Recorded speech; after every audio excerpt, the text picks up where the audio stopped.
नित्य रुद्र संहिता के तृतीय पार्वती खंड में 32वां अध्याय।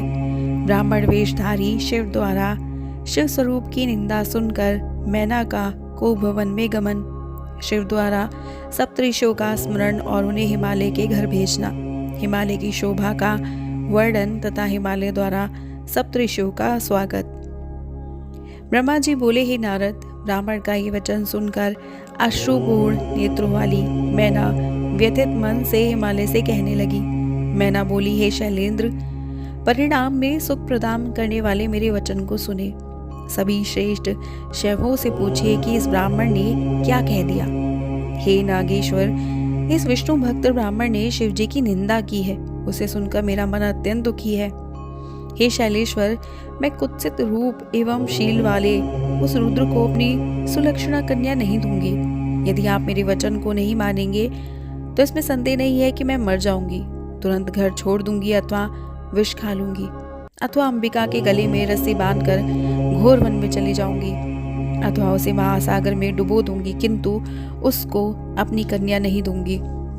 इस प्रकार कहकर शोक से संतप्त वे मैना शीघ्र कोपवन में जाकर हार उतारकर रोती हुई भूमि पर लेट गई। हे तात, उसी समय काली के विरह से व्याकुल हुए शंकर जी ने शीघ्र ही उन सप्तऋषियों का स्मरण किया।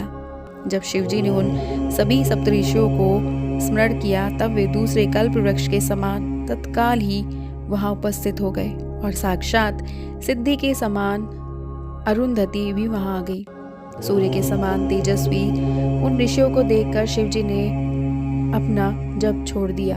हे मुने, वे श्रेष्ठ तपस्वी ऋषि शिव जी के आगे खड़े होकर उन्हें प्रणाम कर उनकी स्तुति करके अपने को कृतार्थ समझने लगे।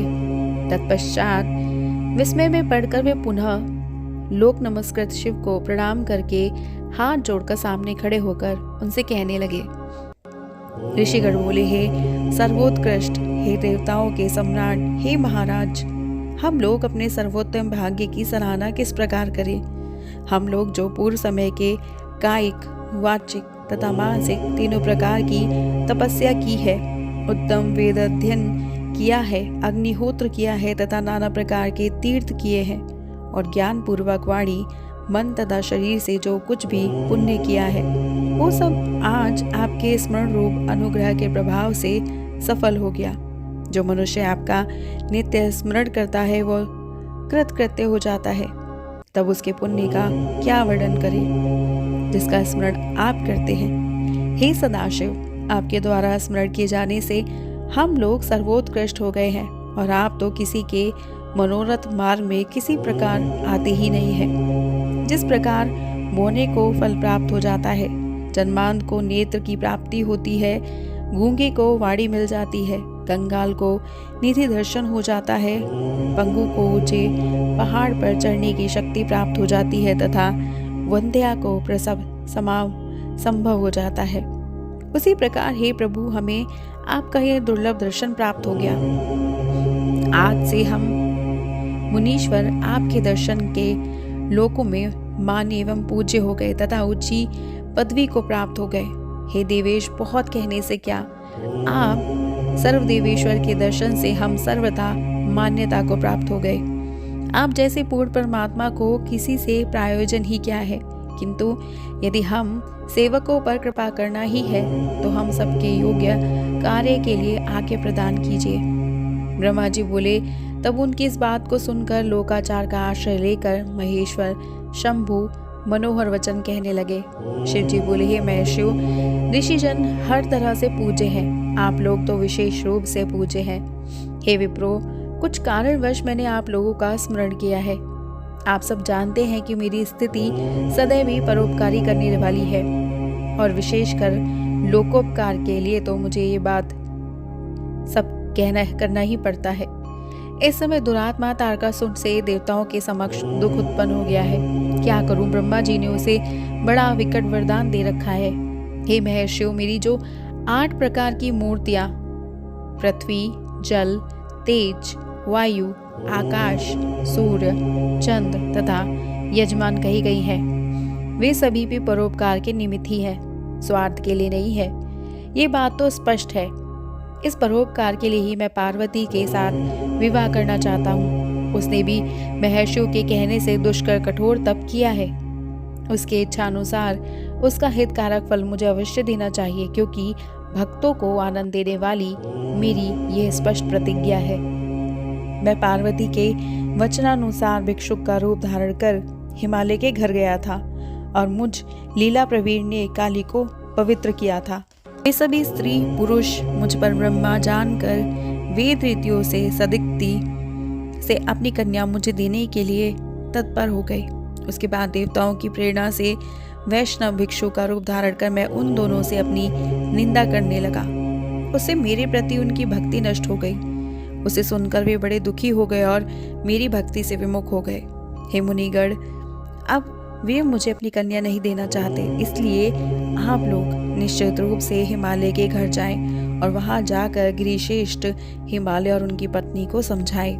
आप लोग प्रयत्न पूर्वक वेद सम्मत वचन उनसे कहे और सर्वथा वही करे जिससे ये उत्तम कार्य सिद्ध हो जाए। हे मुनि सत्तमो, मैं उनकी पुत्री के साथ विवाह करना चाहता हूँ। मैंने देवताओं एवं विष्णु के कहने से विवाह करना स्वीकार कर लिया और पार्वती को वैसा वर भी दे दिया है। अब मैं अधिक क्या कहूँ। आप लोग हिमालय तथा मैना को समझाइए जिससे देवताओं का हित हो। आप लोगों ने जिस प्रकार की विधि की कल्पना की है उससे भी अधिक होनी चाहिए। ये आप लोगों का ही कार्य है और इस कार्य के भागी आप लोग ही हैं। ब्रह्मा जी बोले, इस प्रकार के वचन को सुनकर स्वच्छ अंतकरण वाले वे सभी महर्षि प्रभु से अनुग्रहित हो आनंद को प्राप्त हुए। वे ऋषि परस्पर कहने लगे, हम लोग सर्वथा धन्य तथा कृतकृत्य हो गए और विशेष रूप से सबके वंदनीय एवं पूजनीय हो गए, जो ब्रह्मा तथा विष्णु के भी वंदनीय हैं और संपूर्ण मनोरथों को सिद्ध करने वाले हैं। वे हम लोगों को अपना दूत बनाकर लोक को सुख प्रदान करने वाले कार्य के लिए भेज रहे हैं। ये शिव जी लोकों के स्वामी एवं पिता है और वे पार्वती जगत की माता कही गई हैं। इन दोनों का ये उचित संबंध सर्वथा चंद्रमा के समान बढ़ता रहे। ब्रह्मा जी बोले, ऐसा कहकर वे दिव्य ऋषि शिव जी को प्रणाम कर आकाश मार्ग से वहां गए। वहां हिमालय के घर उस दिव्यपुरी को देखते ही ऋषिगण आश्चर्य से चकित हो गए और अपने पुण्य का वर्णन करते हुए परस्पर कहने लगे। ऋषि बोले, हिमालय के इस नगर को देखकर हम सभी पुण्यवान एवं धन्य हो गए, क्योंकि स्वयं शिव जी ने इस प्रकार के कार्य में हम लोगों को नियुक्त किया है। यह हिमालय की पुरी तो अलका, स्वर्ग, भोगवती तथा विशेषकर अमरावती से भी उत्तम दिखाई पड़ती है। इस पुरी के अत्यंत मनोहर एवं विचित्र घर और आंगन स्फटिक तथा नाना प्रकार की उत्तम मणियों से बनाए गए हैं। इस पुरी के प्रत्येक घर में सूर्यकांत एवं चंद्रकांत मणियां विद्यमान है तथा अद्भुत स्वर्गीय वृक्ष लगे हुए हैं। तोरणों की शोभा घर घर में दिखाई दे रही है। इस पुर के विमानों में तोते तथा हंस बोल रहे हैं। विचित्र प्रकार के वितान चित्र विचित्र कपड़ों के बने हैं, जिनमें वंदनवार बंधे हैं। वहाँ अनेक जलाशय तथा विविध बावलियां हैं। वहाँ विचित्र उद्यान है जिनका लोग प्रसन्नचित्त होकर सेवन करते हैं। यहाँ के सभी पुरुष देवता के सदृश तथा स्त्रियां अप्सराओं के सदृश हैं। हिमालय के पुर को छोड़कर स्वर्ग की कामना से कर्म भूमि में याज्ञिक एवं पौराणिक लोग व्यर्थ ही अनुष्ठान करते रहते हैं। हे विप्रो, मनुष्य को स्वर्ग की तभी तक कामना रहती है जब तक उन्होंने इस पुरी को नहीं देखा। जब इसे देख लिया तो स्वर्ग से क्या प्रयोजन। ब्रह्मा जी बोले, ही नारद, इस प्रकार उस पुरी का वर्णन करते हुए सभी ऋषि सब प्रकार की समृद्धि से युक्त हिमालय के घर पहुंचे। आकाश मार्ग से आते हुए सूर्य के समान अत्यंत तेजस्वी उन 7 ऋषियों को दूर से ही देखकर हिमवान विस्मित हो मन में कहने लगे। हिमवान बोले, ये सूर्य के समान तेजस्वी सप्तऋषिगण मेरे पास आ रहे हैं। मुझे इस समय प्रयत्न पूर्वक इन मुनियों की पूजा करनी चाहिए। हम गृहस्थ लोग धन्य हैं जिनके घर सभी को सुख प्रदान करने वाले इस प्रकार के महात्मा स्वयं आते हैं। ब्रह्मा जी बोले, इसी बीच आकाश से उतरकर पृथ्वी पर स्थित हुए उन सबको अपने सम्मुख देखकर हिमालय सम्मान पूर्वक उनके पास गए उन्होंने हाथ जोड़कर सर झुकाकर उन सप्तऋषियों को प्रणाम करके पुनः बड़े सम्मान के साथ उनकी पूजा की। उस पूजा को स्वीकार करके हित करने वाले प्रसन्न मुख सप्तऋषियों ने गिरिराज हिमालय से कुशल मंगल पूछा। मेरा गृहस्थ आश्रम धन्य हो गया। हिमालय ने ऐसा कहकर उन्हें आगे करके आसन लाकर भक्तिपूर्वक समर्पित किया। आसनों पर उनके बैठ जाने पर पुनः उनसे आज्ञा लेकर वे हिमालय स्वयं भी बैठ गए और इसके बाद तेजस्वी ऋषियों से कहने लगे। हिमालय बोले, मैं धन्य हूँ तथा कृतकृत्य हो गया। मेरा जीवन सफल हो गया। मैं लोकों में दर्शनीय तथा अनेक तीर्थों के समान हो गया हूँ, क्योंकि विष्णु स्वरूप आप लोग मेरे घर पधारे हैं। कृपाणों के घरों में हर प्रकार से परिपूर्ण आप लोगों को कौन सा कार्य हो सकता है।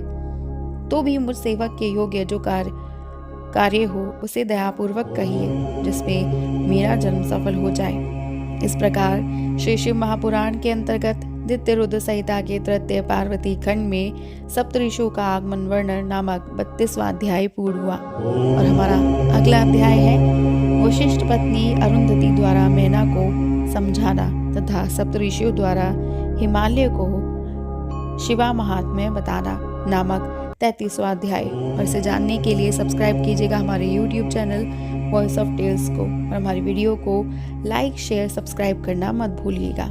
हर हर महादेव।